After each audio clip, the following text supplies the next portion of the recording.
দার্জিলিং মানে শুধু মল রোড, চা বাগান আর টয় ট্রেন, এই ধারণাটা একেবারে ভেঙে গেল আমার এই ট্রিপে। কারণ এইবার আমি খুঁজতে বেরিয়েছিলাম একটু অন্য রকমের দার্জিলিং, নতুন, নির্জন, একটু শান্ত আর অনেকটা নিজের মতো। যাত্রাটা শুরু হয়েছিল সেই আঁকা বাঁকা পাহাড়ি রাস্তা দিয়ে। গাড়ি যখন ধীরে ধীরে ভিড় ছেড়ে সবুজের ভেতরে ঢুকছিল, ঠিক তখনই যেন একটা অদ্ভুত এক্সাইটমেন্ট কাজ করছিল।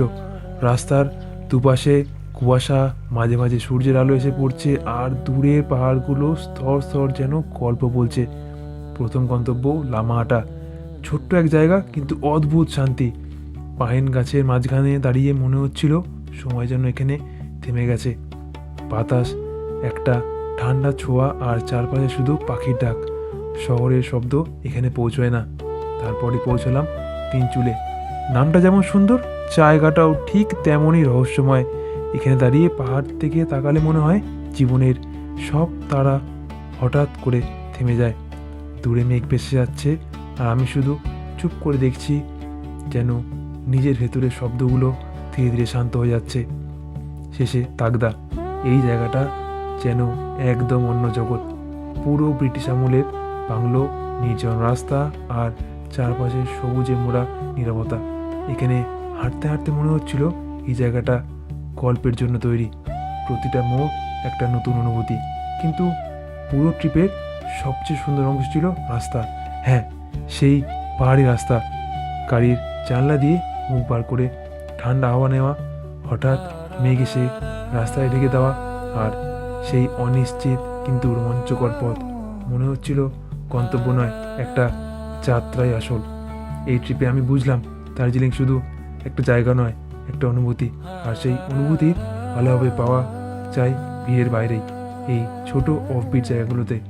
হয়তো এই জায়গাগুলো তেমন কিছু দেখার নেই, কিন্তু অনেক কিছু মনে রাখার আছে। কখনো যদি তুমি নিজের সাথে একটু সময় কাটাতে চাও, তাহলে অফবিটগুলো একবার ঘুরে দেখো। তাহলে চলো শুরু করা যাক আজকের গল্প। আমি তোমাদের ভ্রমণ সঙ্গী সহায়ক, সবাইকে জানাই ভ্রমণ আড্ডা ব্লগের নতুন এক গল্পে স্বাগত। ঘড়ির সময় বলছে সকাল 5:55। আমিও চলে এসেছি ছাদ বাগানে। যেই ছাদ বাগানের কথা তোমাদের গত পর্বে আমি বলেছিলাম। এইখান থেকে দাঁড়িয়ে একটা অসাধারণ সূর্যোদয় দেখলাম। দেখার পরে আজকের দিনটা শুরু হলো। আজ সূর্যোদয়ের পরের আর একটা সুন্দর চমক। অবশেষে দার্জিলিং থেকে দেখা পাওয়া গেল কাঞ্চনজঙ্ঘার। যদিও বেশ মেঘ বা হেজ সবের মধ্যে থেকে খুব আবছা দেখা যাচ্ছিল, তবুও দেখা গেল। যাক, দিনের শুরুটা বেশ ভালো হলো। এবার দেখা যাক বাকি দিনটা কেমন কাটে। তোমরা সঙ্গে থাকো আর ভার্চুয়ালি উপভোগ করো। কেমন লাগছে অবশ্যই জানিও। এরপরে ব্রেকফাস্ট সেরে আমরা তাড়াতাড়ি বেরিয়ে পড়লাম হোটেল থেকে। এই গাড়িটাও কিন্তু আমরা হোটেল থেকে বুক করেছিলাম। তো তোমাদের সুবিধার্থে আমি ডিসক্রিপশান বক্সে হোটেলের নাম আর কন্ট্যাক্ট নাম্বারটা দিয়ে দেবো। তোমরা ইজিলি যোগাযোগ করে যাবতীয় তোমাদের জিজ্ঞাসা সব জিজ্ঞেস করতে পারো। যাক চলো, তাহলে এতক্ষণে তো আশা করি তোমরা বুঝতে পেরেই গেছো আজকে আমি কোথায় যাচ্ছি। হ্যাঁ, আমি দার্জিলিং অফবিট, যেগুলো না দেখলেই নয়। এতদিন শুধু ফটো আর ভিডিও দেখেছিলাম, এবার নিজের চোখের সামনে চাক্ষুষ দেখব। তার এক্সাইটমেন্টটা যেন একদম অন্য রকমের। সত্যি বলছি, একদমই বাড়িয়ে বলছি না। জায়গাটাতে দেখার থেকেও বেশি যে জার্নিটা, এই জার্নিটা উপভোগ করার মতো অসম্ভব সুন্দর জার্নি ছিল।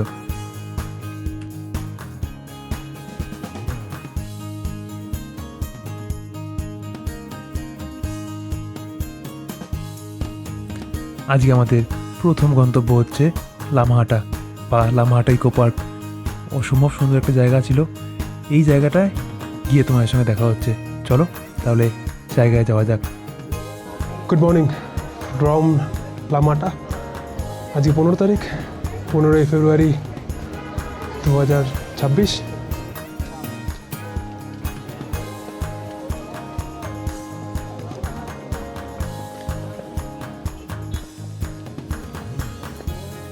এখন ঘড়ির সময় বলছে এক্স্যাক্টলি 11:10। জাস্ট একটু আগে এসে লামাটা পৌঁছলাম দার্জিলিং থেকে। এসে একটা 20 টাকা টিকিট আছে এই লামাটা ইকো পার্ক, যেটা এখানে ঢুকতে 20 টাকা টিকিট কেটে এর ভেতরে ঢুকলাম। চলো ঢুকে ভেতরটা বেশ সুন্দর লাগছে। এখনও ওই জায়গাটা দাঁড়িয়ে আছি। এই জায়গাটা বেশ উঁচুতে একটা লম্বা জায়গা করা আছে, যেখান থেকে পুরো পার্কটা একবারে দেখা যাচ্ছে।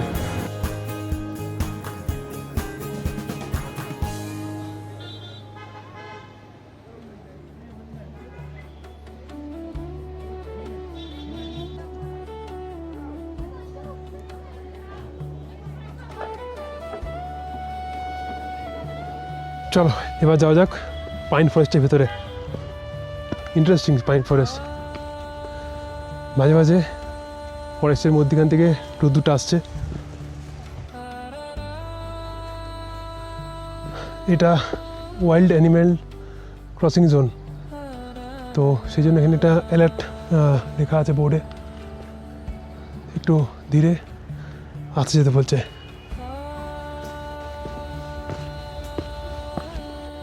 এখানে এই গাছগুলোর গায়ে প্রচুর পুরনো গাছ তো দেখে বোঝা যাচ্ছে অবশ্যই, আর গাছগুলোর গায়ে একটা শ্যাওলা টাইপের পড়ে আছে। জায়গাটা একটা অদ্ভুত ব্যাপার আছে একটা। আমার তো সবচেয়ে বেশি অবাক আর লাগছে বা ভালো লাগছে এই সূর্যের আলোগুলো যখন পড়ছে না গাছের ফাঁক দিয়ে, অসম্ভব সুন্দর লাগছে দেখতে।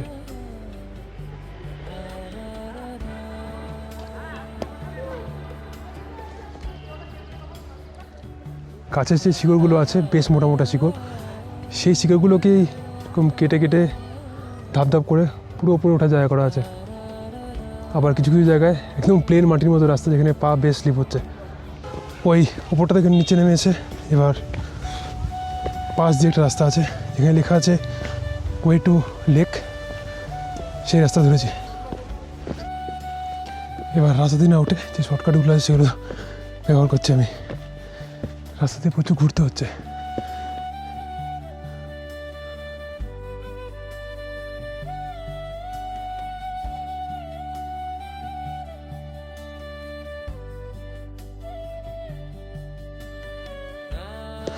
সব লোকজন পাশ দিয়ে নামছে, কিন্তু শর্টকাট দিয়ে উঠলেও ভালো কষ্ট হচ্ছে উঠতে।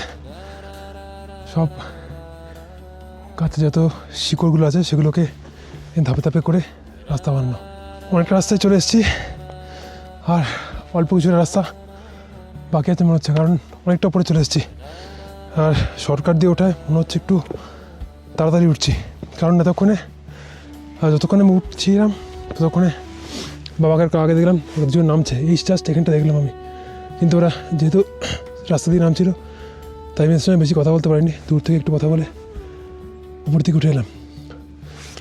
চলো পাখিটা উঠে যাক।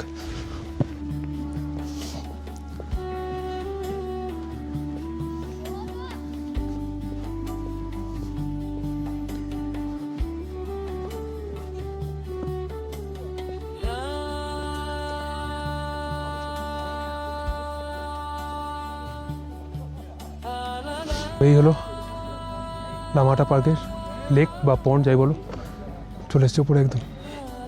ছোটো খুব একটা বড়ো না, তবে এই যে হাইকিং এক্সপিরিয়েন্সটা এটা ম্যাটার করে।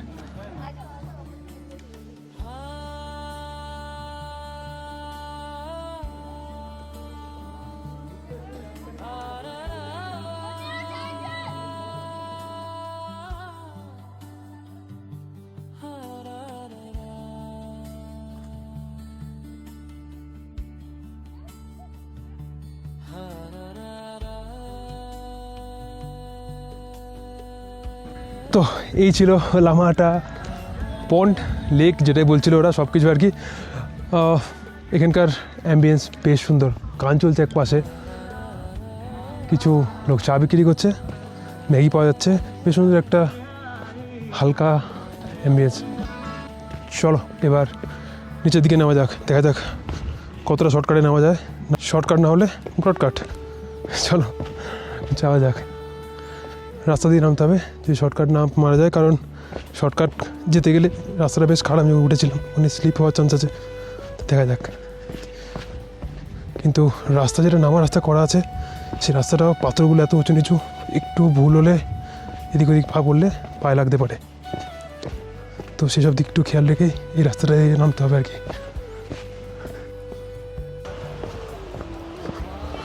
তো এই ছিল লামাহাটা ইকো পার্ক। এবার এখান থেকে বেরিয়ে যাব। আমি হয়তো পাইন ফরেস্ট থেকে বেরোলাম ঠিকই, কিন্তু রাস্তার ধার দিয়ে সারি দিয়ে এখনও প্রচুর পাইন গাছ দাঁড়িয়ে আছে। খালি পাইন না, এখানে বেশ কিছু শাল সেগুন গাছও দেখা গেল। গাড়ি এগিয়ে চললো তিনচুরের দিকে। ভিডিও কেমন লাগছে অবশ্যই জানিও, আর ভার্চুয়ালি সঙ্গে থাকো, উপভোগ করতে থাকো। এখন আছি দার্জিলিংয়ের আরেকটা অফবিট গ্রাম তিনচুলে।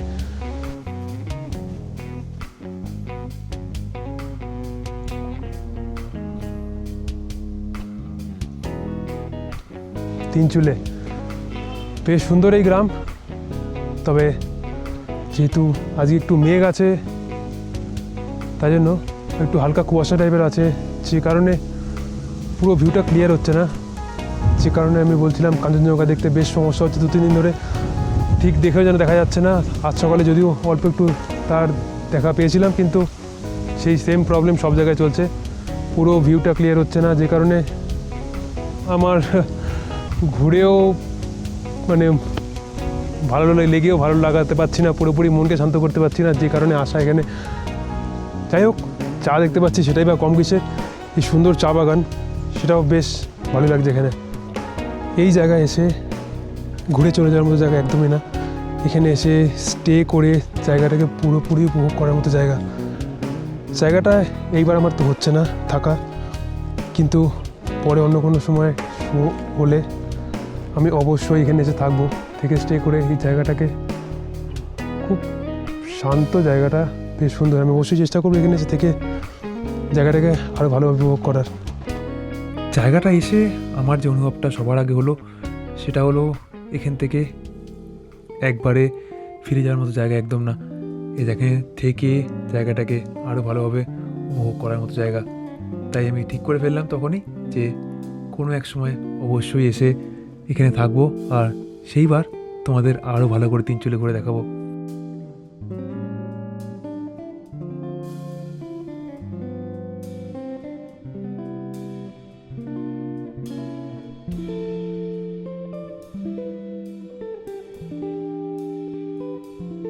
গাড়ি আরও যত পাহাড়ের ভেতরে গ্রামের দিকে যেতে থাকলো, পাহাড় যেন তার নিজের রূপ আরও সুন্দরভাবে তুলে ধরছিল আমার সামনে। আর আমি যখন ঠিক এটাই ভাবছিলাম যে আমি বোধহয় এই জিনিসটার খোঁজেই এতদিন ছিলাম, যে জিনিসটা আমি খুঁজে পাচ্ছিলাম না। এতদিনে আমার ঘোরা সার্থক হলো। এই অসাধারণ পাহাড়ি রাস্তা, যেখানে একটু অ্যাডভেঞ্চার বলা যেতে পারে, কারণ রাস্তাগুলো বেশ ছোট। একটা গাড়ি আর একটা গাড়িকে ক্রস করতে গেলে একটা গাড়ি প্রায় কাঁধের ধারে চলে যাচ্ছে, এরকম কিছু রাস্তা ছিল।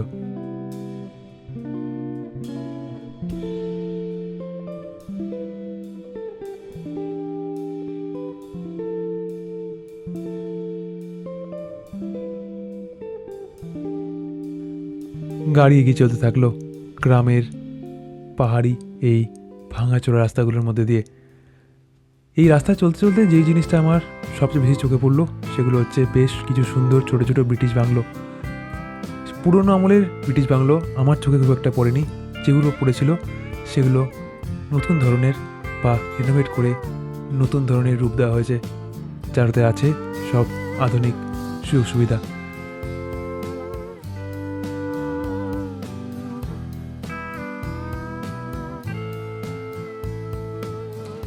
এই সুন্দর প্রাকৃতিক সৌন্দর্য দেখতে দেখতে আর পাহাড়ের সুন্দর রূপ দেখতে দেখতে তার মধ্যে কিছুটা ধুলো বালি সেও খেলাম।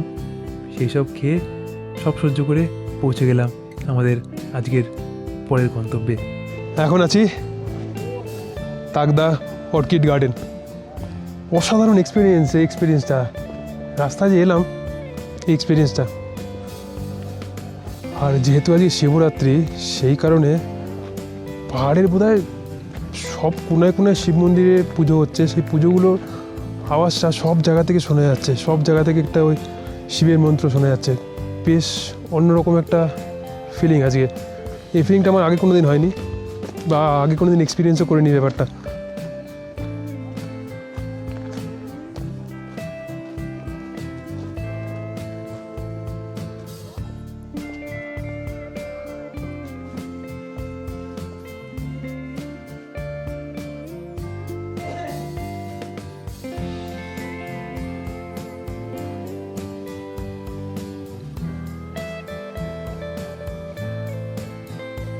সাকলেন্স আর ক্যাকটাস যেগুলো রাখা আছে বেশ সুন্দর। প্রথমবার একটা জিনিস আমি অনেকবার খেয়েছি কিন্তু তার গাছটা কোনোদিন দেখিনি, কেল এখানে হচ্ছে দেখতে পেলাম, এই যে এগুলো।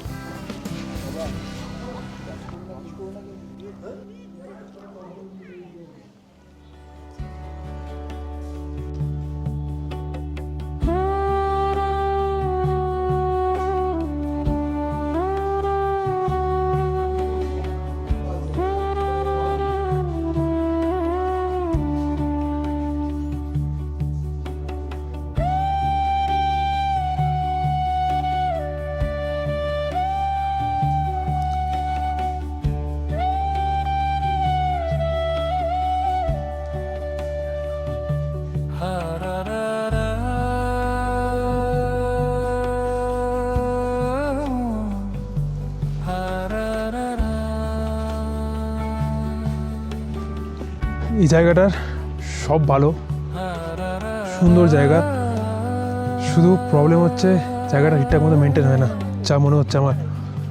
যদি ঠিকঠাক মতো মেনটেন হতো, এই পাশের এত সুন্দর এই বানানো জায়গাগুলো এগুলো নষ্ট হতো না। মেনটেন্যান্সের প্রচুর অভাব এখানে। ঠিকঠাক মেনটেন হলে মনে হয় এই জায়গাটা অনেক বেশি পর্যটক টানবে।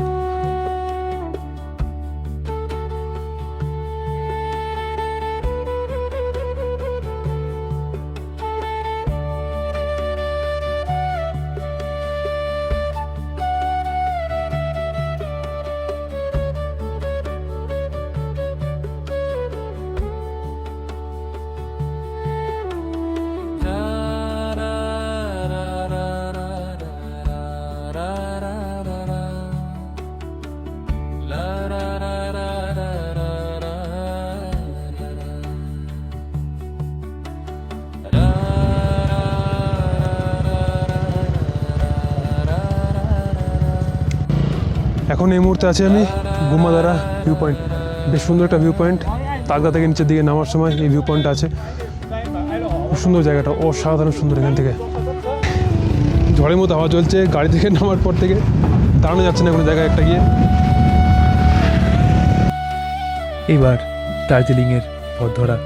আর যেহেতু আজকে শিবরাত্রি, সেই কারণে একবার চেষ্টা করব মহাকাল মন্দিরের দিকে যাওয়ার। চলো দেখা যাক কতটা যাওয়া যায় বা কতটা কি করা যায়। যেহেতু আজ শিবরাত্রি, তাই জন্য মহাকাল মন্দিরে লাইভ টেলিকাস্ট করছে এখানে মেলের সামনে যে বড় স্ক্রিনটা আছে সেই স্ক্রিনে।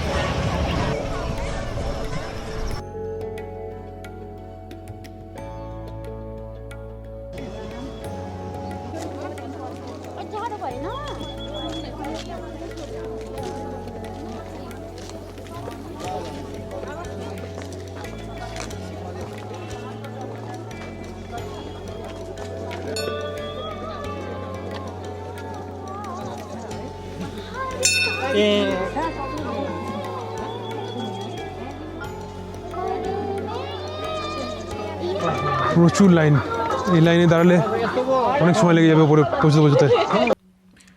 শেষ বিকেলের আলোয় পাহাড়গুলো একটু অন্যরকম লাগে, যেন সারাদিনে সব গল্প গুছিয়ে নিচ্ছে। এই ট্রিপে আমি অনেক কিছু দেখেছি, কিন্তু তার থেকে বেশি কিছু অনুভব করেছি। লামাহাটা, তিনচুলে, তাগদা, এই জায়গাগুলো হয়তো খুব বেশি বিখ্যাত না, কিন্তু এরা আমার মনে একটা শান্তি রেখে গেছে। আমি প্রায় ভাবি দূরে কোথাও গেলে হয়তো নিজেকে খুঁজে পাবো, কিন্তু আসলে নিজেকে খুঁজে পাওয়া যায় এই ছোট ছোট মুহূর্তগুলোতেই। এই রাস্তা, এই হাওয়া, এই নীরবতা, সব কিছু মিলে যেন একটা কথা বলছে, ধীরে চলো, সব ঠিক হয়ে যাবে।